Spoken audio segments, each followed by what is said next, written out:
Hello there, my name is Dan and the main purpose of my channel is to show people how to grow their own fruit and vegetables no matter what sort of garden, allotment or growing space they do indeed have. So over the last few years I've been working on a partial self-sufficiency project here in Essex, UK, and I'd like to show you how to do the same if you wish to. So if you like my work, please feel free to like and share, and if you'd like to be notified of any further videos I put up, please feel free to subscribe. So as part of the project here, I've been working on a vineyard. So today I'm going to be making an update video on how that's going. So with regards to growing grapes, at previous projects I've had some quite good success. I've got a playlist on the subject and I'm going to link a load of videos down below that you can check out if you would like to, and there will be some videos on the end screen which may be of interest to you. So let's make a start on today's video.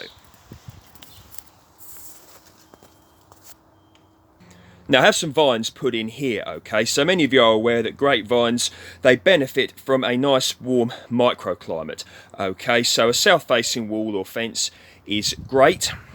Now I'll show you what I've got here. So this is grape variety Muller Thurgau, which is a wine and or dessert grape. Now you can see it's come on really well, it's looking good, nice and strong, and it's put out some good growth. So you can see the majority of this growth is from this year.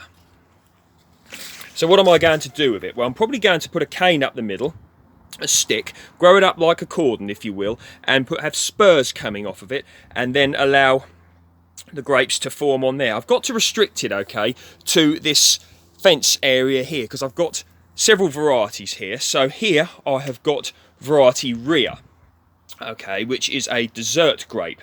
Now you can see that's come on well as well, and all the growth that this has put out. So we've got some nice growth here and on this side, and the way I'm probably going to do this is have like two spurs coming up and once again confine it to this fence panel. This is variety Suffolk Red, okay, and once again it will be confined to this panel here. So this has also put out some good growth as well, two main leaders if you want to call them that. And this is variety Venus. So this will also, I've also tied this one already to this bamboo cane, this runner bean cane if you will. So that's going to be up there like that. And here I have a pot grown specimen of, this is Lakemont seedless, okay. And I made a video on how to grow grapes in containers and pots. So if that's of interest to you, that will be linked down below.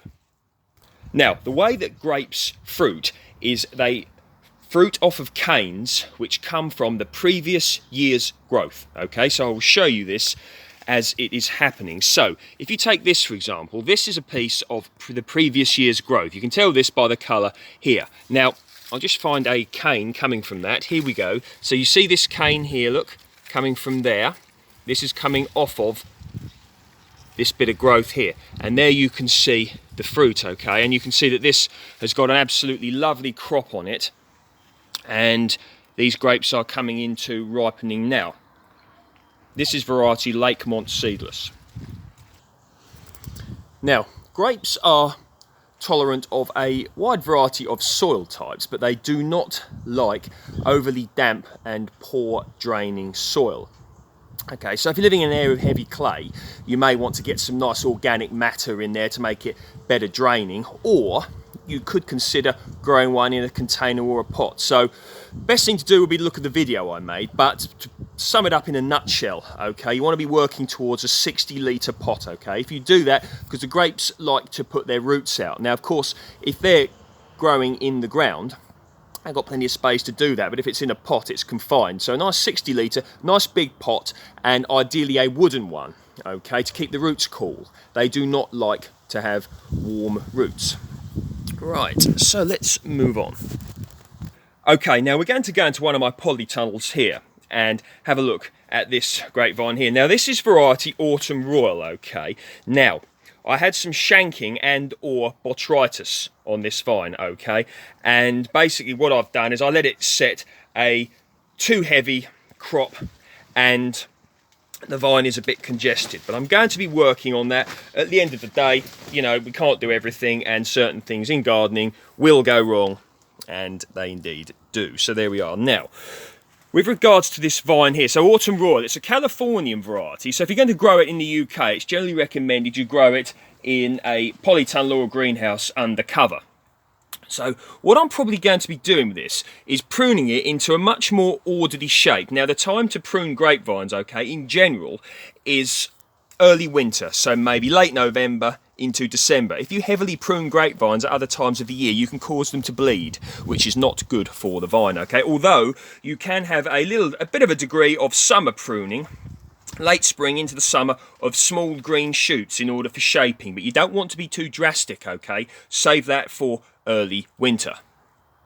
Now I may even consider moving this vine, okay, to an alternative location. Now I am thinking, because here in the southeast we tend to get some of the more favourable conditions for growing things such as grapes in the UK, this could crop well outside in a good warm microclimate, but we shall see how that goes. Now this has been in the ground just over 2 years, I believe, so I don't think it would have rooted massively too much. It's not particularly sort of solid in there. I might be able to dig that one out. So with regards to, if you're going to be moving grapevines, you want to move them in deep dormancy, okay? So I would recommend you do that around January, February time when the grapevine is at rest. You don't want to move it this time of year or during the summer because it's trying to produce fruit and you'll stress it and most likely the vine could die.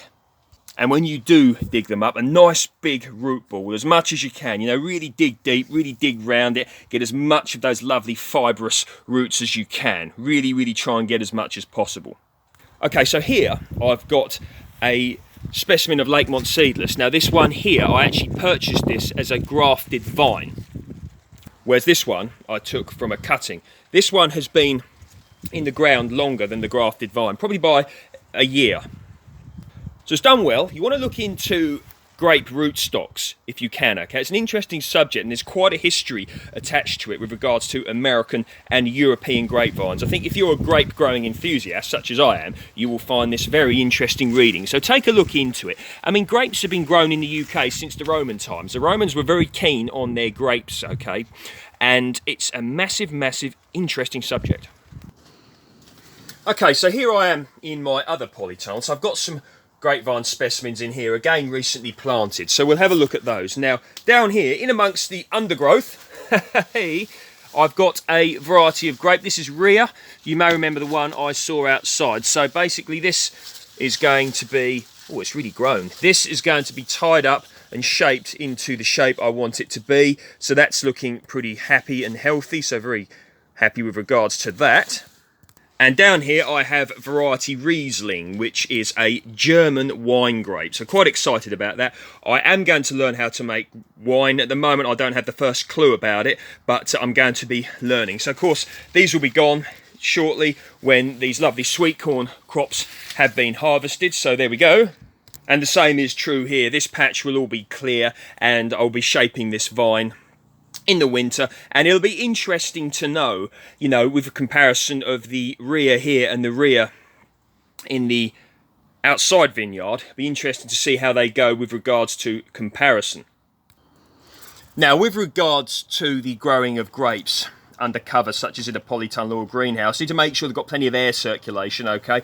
That way the chance of disease is less likely. So what I didn't do was leave the door open of this polytunnel enough during that really, really hot period, which could have accounted for the botrytis and or the shanking. But that's just one of those things, and when people are busy, certain things you omit to do, or you forget to do, or it just simply slips your mind. But that's just one of those things. Plenty of air circulation, okay?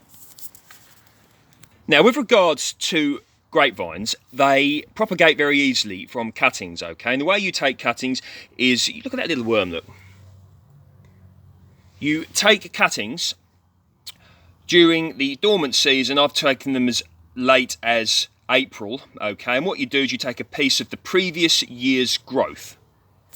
Okay, so you can take them from, say, late November onwards, but maybe sort of December to February, March would be ideal. So, for example, if you take a look at this, right, this is a piece of this year's growth. So, next year, it will be a piece of the previous year's growth. You understand me? So, you can see where it's come from, and I'll just show you there, look, all the way, whoopsie, all the way from there, look, and it goes all the way here. Now, what you do is you select 4 of the buds. So you'd go 1, 2, 3, 4, cut it off there, and all you simply do is put it in the ground or in a pot of compost, 2 buds below, 2 buds above, and keep it moist throughout the growing season, not soaking, moist. And if you do that, it should proceed to leaf out. Probably if you take about 10, you'll probably get about 6, 7, maybe 8 success rate. So quite a good success rate with regard to propagating grapevines from cuttings.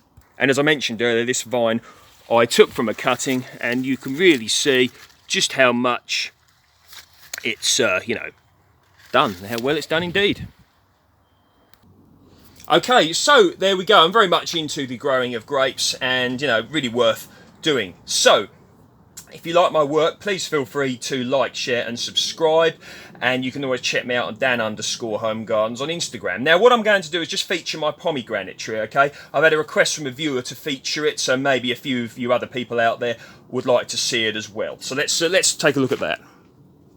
Okay, so this is Pomegranate Variety Provence, okay, which is a French variety, and it's said to be hardy down to -10 degrees C. So with regards to growing pomegranates in the UK, the biggest issue one will encounter is the fact that they don't generally flower until about August. Now, there was a flower on here, but it proceeded to fall off. But of course, if they're not flowering till August, that's not too far away until the colder weather comes, is it? So there we go. Now, either way, if they fruit or not, they're quite an ornamental bush. They look nice, and hardiness, you know, -10 degrees C. In the majority of the UK, that's not an issue. Once again, they'll benefit from a nice warm microclimate, you know, polytunnel greenhouse, south-facing wall or fence, etc, etc. So I'll let you have a look at the plant here. So it looks nice. I'm quite happy with it, and yeah, looks really, really lovely. So there you go. That's the pomegranate for those of you who wanted to see it. Going to sign out now. Thank you very much for viewing. Comments, questions, whatevers, post them down below. Okay, see you next time.